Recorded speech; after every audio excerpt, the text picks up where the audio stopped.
నమస్కారం. కృష్ణమ్మ అందే ప్రత్యేక కార్యక్రమానికి స్వాగతం. ఔదుంబర క్షేత్రం దాటాక కృష్ణమ్మ సాంగ్లీ చేరుతుంది. అక్కడే మనకు గణపతి ఆలయం కనిపిస్తుంది. ప్రపంచం నలుమూలల నుంచి వేలాది మంది భక్తులు ఈ ఆలయాన్ని దర్శించుకునేందుకు వస్తుంటారు. దాదాపు 2 ఎకరాల స్థలంలో ఉన్న ఈ ఆలయాన్ని కట్టడానికి 30 ఏళ్లు పట్టిందట.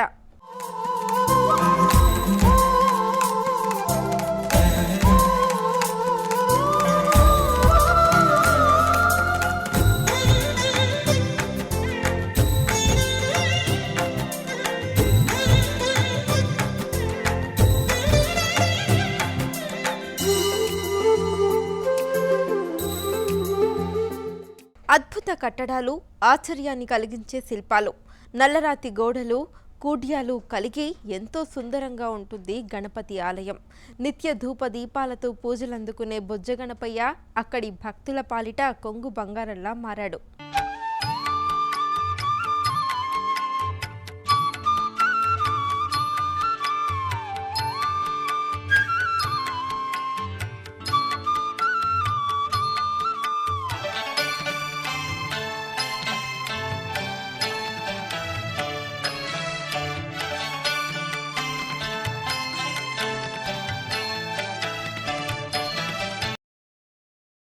దక్షిణ మహారాష్ట్రలోని సంగ్లీ ప్రాంతంలో జలజలా పారుతూ వడివడి నడకలతో వయ్యారంగా ముందుకు సాగుతున్న కృష్ణమ్మను చూడండి. ఇక్కడి ప్రకృతి అందాలను చూస్తుంటే ఏదో అలౌకికమైన దివ్య అనుభూతి కలుగుతుంది కదూ. ఇక్కడి కృష్ణానది తూర్పు తీరంలో ప్రసిద్ధ గణపతి దేవాలయం ఉంది. ఎంత పెద్ద దేవాలయం! దాదాపు 2 ఎకరాల స్థలాన్ని ఆక్రమించి ఉంది. చూపరులను ఇట్టే ఆకట్టుకునే నిర్మాణ శైలి. ఈ దేవాలయాన్ని నిర్మించటానికి సుదూర ప్రాంతంలోని జ్యోతిబా కొండల నుండి దృఢమైన శిలలు తెచ్చారట. విశాలమైన హాలు, నగరేఖానాలు చూడండి ఎంత అద్భుతంగా నిర్మించారో. ఈ గర్భగుడి ముఖద్వారానికి ఉన్న తలుపులను సహజమైన వర్ణాలు, దృఢమైన విలువైన చెక్కలతో నిర్మించారు. నగిశీలను చెక్కడంలో కళాకారులు ఎంత నైపుణ్యం ప్రదర్శించారో. గణేశుడి మూల విరాట్ను 1843లోనే ప్రతిష్ఠించారట. అప్పటి నుండి నిత్య ధూపదీపాలతో పూజలందుకుంటూ తనను నమ్మి వచ్చిన భక్తుల మనోభీష్టాలు నెరవేరుస్తున్నాడు ఈ బొజ్జగణపయ్య.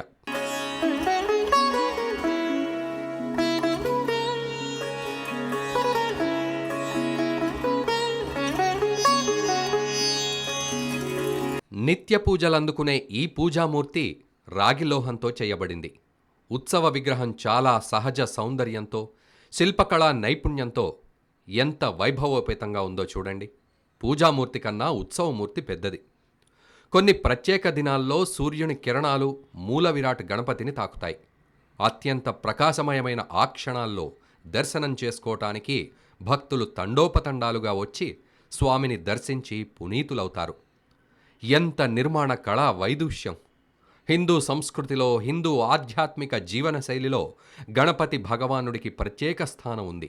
మనం ఏ వ్రతం చేసినా, ఏ పూజ నిర్వహించినా ముందుగా గణేశుణ్ణి అర్చిస్తాం. ఎటువంటి విఘ్నాలు లేకుండా కార్యక్రమాన్ని ముందుకు నడిపించమని ఆ విఘ్నేశ్వరుణ్ణి ప్రార్థిస్తాం. ఈ సంగ్లీ ప్రాంతంలోనే అత్యంత ప్రముఖ దేవాలయమిది. ఈ గణేశుడు ఇక్కడి నిత్య ఆరాధ్య దైవం. ఇక్కడ గణపతి దేవాలయంతో పాటు మరో 4 దేవాలయాలున్నాయి. అవి సూర్య భగవానుడి దేవాలయం, చింతామణేశ్వర దేవాలయం, లక్ష్మీనారాయణ దేవాలయం, చింతామణేశ్వరి దేవాలయం. వీటిలో మధ్యలో నుండి వైభవోపేతంగా అలరారుతున్నది గణేశుడే కాబట్టి ఈ దేవాలయాల సముదాయాన్ని గణేశ పంచాయతనమంటారు.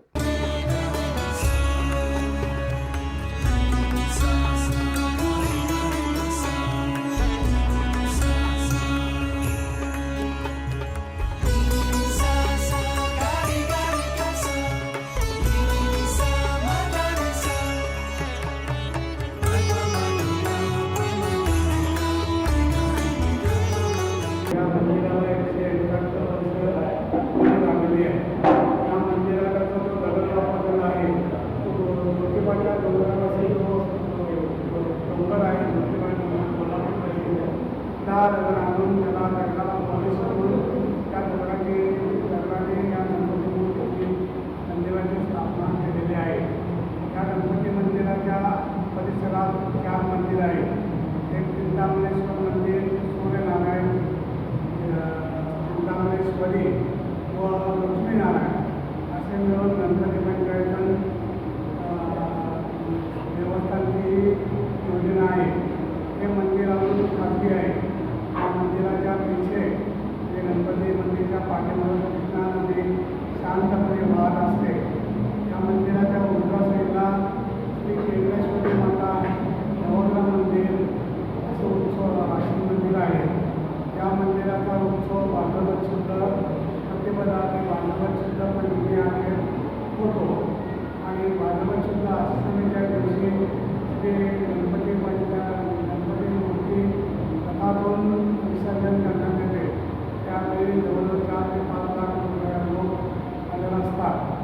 నిత్యం ధూపదీప నైవేద్యాలతో, హారతులతో, కీర్తనలతో పూజలందుకుంటున్న ఈ దేవతామూర్తులు సకల మనోభీష్ట ప్రదాతలు, సమస్త రోగ దుఃఖ దారిద్ర్య భయవినాశకులు. ఈ ప్రాంత ప్రజలందరికీ ఇలవేల్పులు. ఈ తేజోమూర్తులను స్పృశిస్తూ ముందుకు సాగే జీవధార మన కృష్ణమ్మ తల్లి.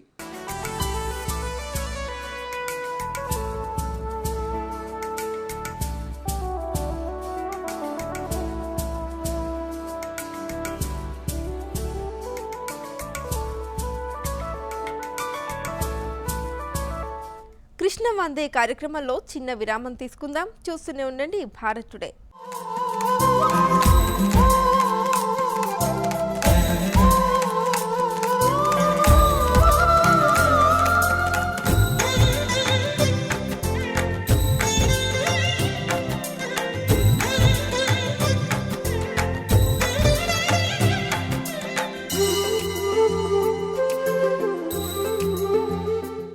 కృష్ణ వందే కార్యక్రమానికి తిరిగి స్వాగతం.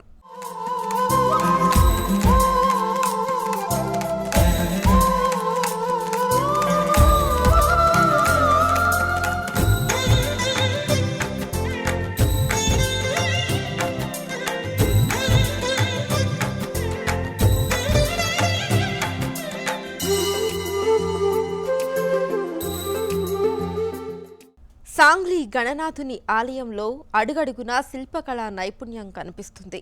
ఎంతో రమణీయమైన చిత్రాకృతులతో దీన్ని నిర్మించారు. మండపం దగ్గర నుంచి ఆలయం పైకప్పు దాకా అంతా ఓ అద్భుతంగా తీర్చిదిద్దారు.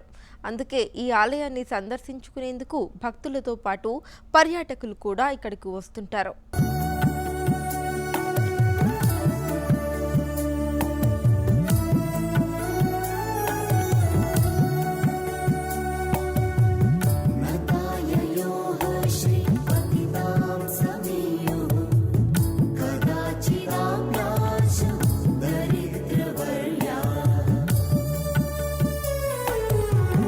ఈ విశాల దేవాలయ ప్రాంగణం యొక్క చారిత్రక అంశాల్లోకి మనం తొంగి చూస్తే అనేక ఆసక్తికరమైన అంశాలు మనకు కనిపిస్తాయి.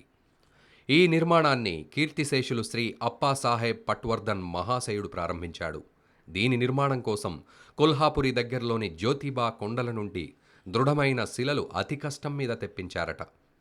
ఆ తరువాత కాలంలో శ్రీ చింతామణిరావు అప్పాసాహెబ్ ఈ విశాల మండపాన్ని నిర్మించారు. దీనికోసం అంతకుముందు వాడిన తరహాలో దృఢమైన శిలలు తెప్పించారు. శిల్పకళ, చిత్రీకరణలు అంతకుముందున్న పనితనానికి ఏమాత్రం తీసిపోకుండా ఉండేలా చూసుకున్నారు. ఇది 1952లో పూర్తయింది.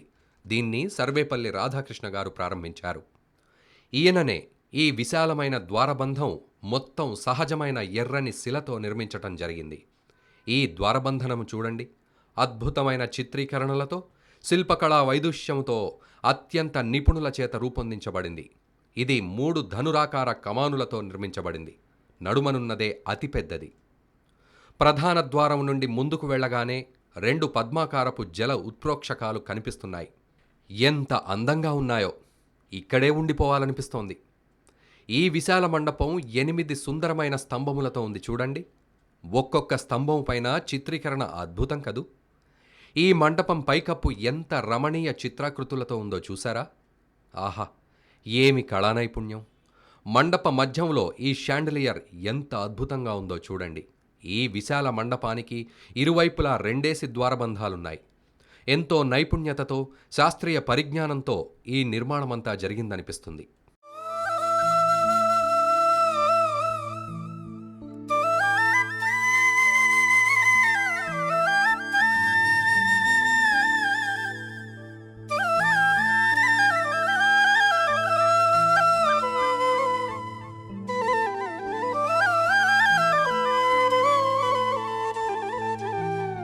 ఓ అద్భుతం! మండపం గోడలపైన భగవద్గీతలోని కొన్ని ప్రధాన శ్లోకాలు చిత్రీకరించబడ్డాయి. భారతీయ తత్వశాస్త్రంలోని మహోన్నతను వ్యక్తం చేసేదే భగవద్గీత. ప్రతి హిందువు యొక్క జీవనాడి. పాలరాతి విగ్రహం. ఇక్కడి గణేశుడు తన రిద్ధి సిద్ధి అను భార్యలతో ఎంత టీవీగా ఉన్నాడో ఒక్కసారి చూడండి. చూస్తూ ఉంటే తనివి తీరటం లేదు కదూ. ఈ గర్భగృహం యొక్క శిఖరము బంగారపు పూత పూయబడిన ఇత్తడి పనితనముతో అతి లాఘవంగా మలచబడింది. దీనిపైన చిత్రీకరణము ఎంత నైపుణ్యాన్ని తెలియజేస్తుందో చూడండి. ఇది ఒక అపురూప కళాఖండం. ఈ గోడగూళ్లలోని దేవతాకృతులు చూడండి. శిఖర మూలల్లో అనేక పునరావృతులు ఎంతో అందాన్ని ఇనుమడిస్తున్నాయి కదూ. ఈ పుణ్యక్షేత్రమంతా శిల్పకళా వైభవాన్ని, చిత్రీకరణ కళా చాతుర్యాన్ని, పనితనపు విలువల్ని, కళా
ఈ దేవాలయ ప్రాంగణంలోనే వెనుక భాగంలో ఒక అమ్మవారి దేవాలయం ఉంది. ఈమె ఒక కరుణేశ్వరి అమ్మవారు. భక్తులు గణేశ పంచాయతనంలోని దేవతామూర్తులను దర్శించి మొక్కిన విధంగానే ఈ అమ్మవారి కడకు కూడా వచ్చి ఈ తల్లి కృపా కటాక్షములకు పాత్రులవుతూ ఉంటారు. ఇక్కడ గణేశ పంచాయతన దేవాలయ సముదాయం చూస్తున్నారు కదా. ఈ పంచాయతనం అంటే ఏమిటి అనే సందేహం కలుగుతుంది. ఈ పంచాయతన దేవతామూర్తుల్లో పరమశివుడు, అమ్మవారు, విష్ణువు, సూర్యుడు, వినాయకుడు ఉంటారు. భారతదేశంలో అనేక చోట్ల ఈ పంచాయతన దేవాలయాల సముదాయాలున్నాయి. ప్రాంతాలను బట్టి, స్థల పురాణాలను బట్టి ఇవే దేవతామూర్తులు వేర్వేరు పేర్లతో పిలువబడుతున్నారు. అంతేకాదు, ఈ పంచాయతనాలు 5 రకాల అమరికల్లో ప్రతిష్ఠించబడతాయి. ఉదాహరణకు, ఒక ప్రదేశంలో సూర్యుడు అధిష్టాన దేవత అనుకోండి. అప్పుడు మిగతా దేవతామూర్తులు నలువైపులా ఉంటారు. సూర్యుడు ప్రముఖంగా మధ్యలో అధిష్టాన స్థానంలో ఉంటాడు.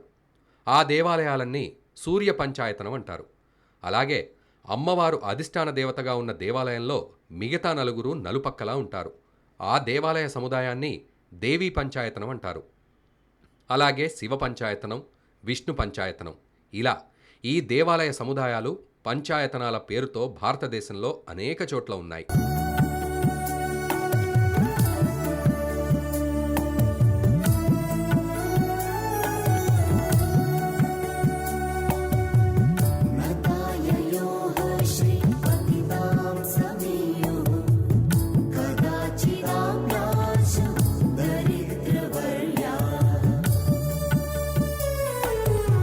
కృష్ణ వందే కార్యక్రమంలో మరొక కృష్ణ వందే కార్యక్రమానికి తిరిగి స్వాగతం.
అప్పటికి ముగిసిందన్నమాట.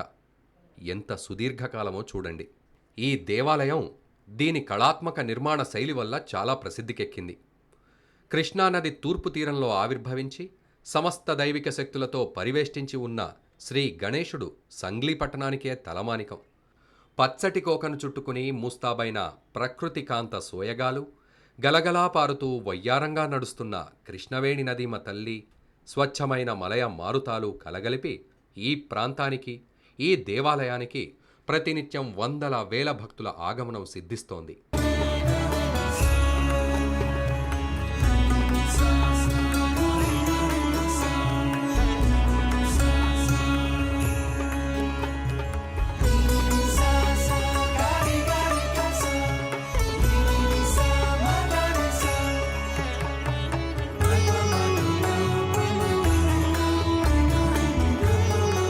రిద్ధి సిద్ధి అను భార్యలతో పరివేష్టితుడైన వైభవమూర్తి, భక్తుల కోరికలు తీర్చే కామధేనువు, తనను నమ్మి మొక్కిన వారి పట్ల కొంగు బంగారం, ఆయనను నమ్ముకోవటం వల్లే పట్వర్ధనులు అనేక విజయాలు సాధించి సంతృప్తికరమైన, వైభవోపేతమైన, అధికారయుక్తమైన జీవితాలు గడిపారు.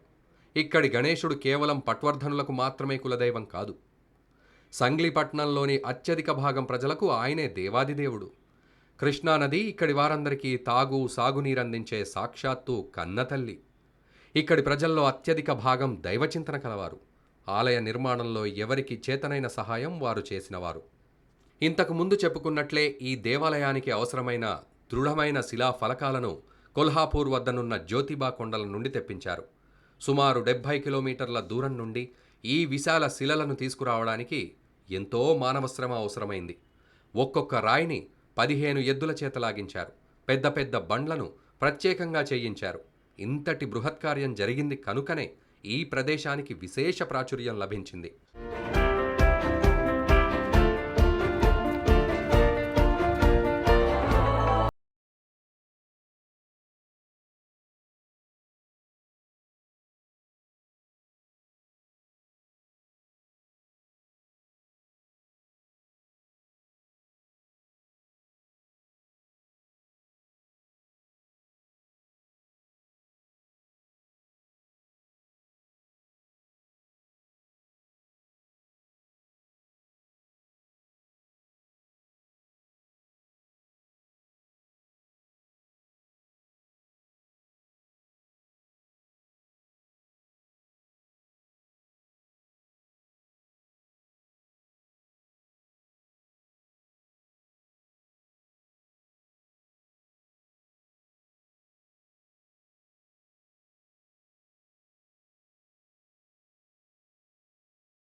నది ఒడ్డు పరివాహక ప్రాంతమంతా ఇలాంటి ఎన్నో వైవిధ్యాలతో కూడిన యథార్థ గాథలతో ముడిపడి ఉంది. ఈ నదీమ తల్లికి సన్నిహితంగా ఉండే ప్రజలంతా ధన్యజీవులు. పుష్కరాల్లో ఈ స్థానం పవిత్ర స్నానాలకు చాలా అనుకూలంగా నిర్మిస్తున్నారు. తన అమృత జీవధారలతో ప్రాణం పోస్తున్న ఈ కృష్ణా నదీమ తల్లి సర్వదా శతధ సహస్రద సర్వజన వందనీయురాలు.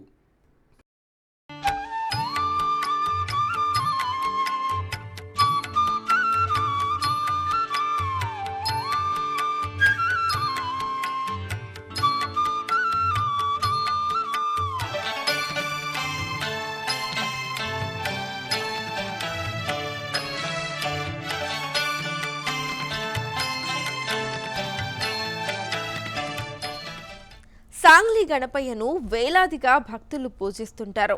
ఎందుకంటే కోరిన కోర్కెలు తీర్చి భక్తుల మనోభీష్టాలను నెరవేరుస్తాడు కాబట్టి. మరి మహారాష్ట్ర సాంగ్లీ వెళ్తే తప్పకుండా గణేష్ ఆలయానికి వెళ్ళిరండి. ఇది ఇవాల్టి కృష్ణం వందే కార్యక్రమం. కృష్ణానదికి సంబంధించిన మరో అంశంతో మళ్ళీ కలుద్దాం. చూస్తూనే ఉండండి భారత్ టుడే, దేశం కోసం ధర్మం కోసం.